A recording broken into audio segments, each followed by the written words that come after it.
అనంతపురంలో విద్యార్థిని దారుణ హత్య కేసులో సంచలన విషయాలు వెలుగులోకి వస్తున్నాయి.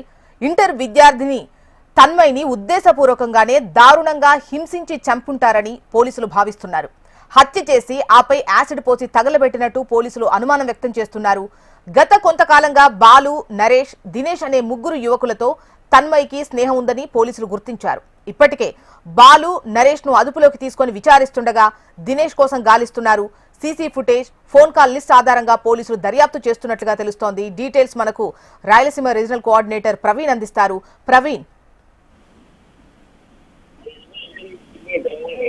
ప్రభుత్వం సీరియస్ గా నిర్ణయించింది. ఇప్పటికే ఈ విషయం మీద విద్యాశాఖ మంత్రి నారా లోకేష్ కూడా స్పందించడం జరిగింది.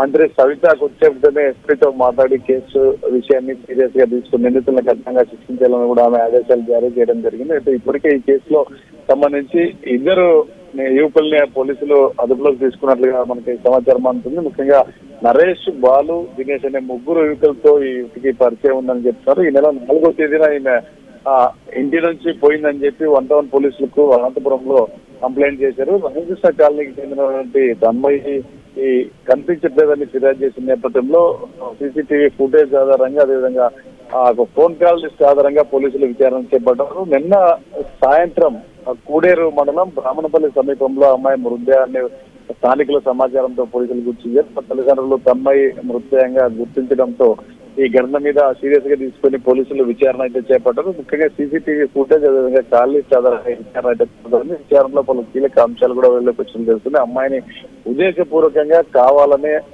దాడి చేసి దుర్మార్గంగా అతి కిరాతకంగా చంపినట్లు కూడా పోలీసుల విచారణలో తెలుస్తుందని చెప్తున్న పరిస్థితి. అయితే ఈ ఘటన మీద పోలీసులు విచారణ అయితే కొనసాగుతుంది. మరికొద్ది రోజుల్లో విచారణలో వచ్చినటువంటి అంశాలను వెల్లడించే అవకాశం ఉంది. చూసిన రైట్ ప్రవీణ్.